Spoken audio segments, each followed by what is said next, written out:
আসসালামু আলাইকুম, hello viewers, আশা করি সবাই ভালো আছেন। এই যে দেখেন আমার বাগানের সুন্দরীরা, আমি এদেরকে সুন্দরী বলেই ডাকি, কারণ এরা প্রত্যেক দিন আমার বাগানে মুগ্ধতা ছড়ায়।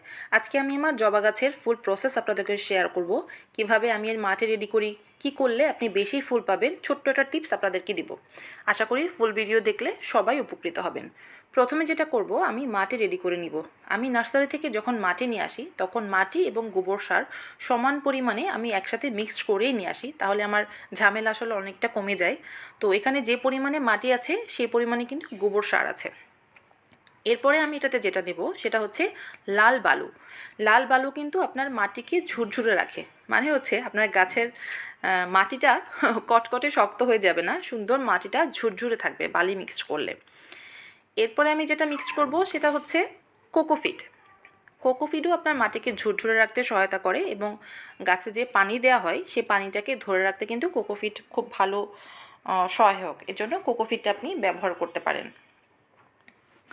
এরপরে আমি যেটা দেব সেটা হচ্ছে ডিমের খোসা। বাসায় যে ডিমগুলো খাওয়া হয় সেই ডিমের খোসাটা আমি আসলে কখনোই ফেলি না। এটাকে আমি জমিয়ে রাখি এবং এটাকে যদি আপনি ব্লেন্ড করে একদম পাউডার করে দিতে পারেন সেটা সব থেকে ভালো হয়। বাট আমি আজকে এখানে কিছু ডিমের খোসা ভেঙে গুঁড়ো করে নিয়েছি। এরপরে দেব আমি ভার্মি কম্পোস্ট। ভার্মি কম্পোস্ট কিন্তু যে কোনো গাছের জন্যই খুবই গুরুত্বপূর্ণ, খুবই উপকারী। আপনি আসলে গাছে যত অর্গ্যানিক সার ব্যবহার করবেন আপনার গাছ তত সুস্থ সবল থাকবে এবং প্রচুর পরিমাণে ফলন আসবে। এরপরে আমি যেটা দেব সেটা হচ্ছে অ্যান্টি নিমাটোড। গাছের একটা রোগ আছে যেটাকে নিমাটোড বলে। এটা হচ্ছে আপনার গাছের গোড়ার শিকড়ে একটা গিট গিট টাইপের কিছু একটা সৃষ্টি হয়, যার কারণে গাছ শিকড় থেকে পর্যাপ্ত পরিমাণ খাবার শোষণ করতে পারে না। এই যে বেগুনি কালার দেখতে পাচ্ছেন, এটা হচ্ছে অ্যান্টি নিমাটোড। এবং এই নিমাটোডটা না খুব দ্রুত ছড়িয়ে পড়ে। আমি যখনই কোনো নতুন গাছ লাগাই বা নতুন মাটি নিয়ে আসি তখনই আমি এটা আসলে মাটির সঙ্গে মিক্সড করে দিই, তাহলে এটা আমার আশেপাশে যে অন্য অন্য গাছ আছে সেটা ইনফেক্টেড হতে পারে না, এই জন্য। এরপরে আমি যেটা দেব সেটা হচ্ছে ছত্রাকনাশক। অনেক সময় গাছ লাগানোর পরে দেখবেন যে উপরে কেমন একটা সাদা আবরণ পড়ে যাচ্ছে, সেটা আসলে ছত্রাকের আক্রমণ।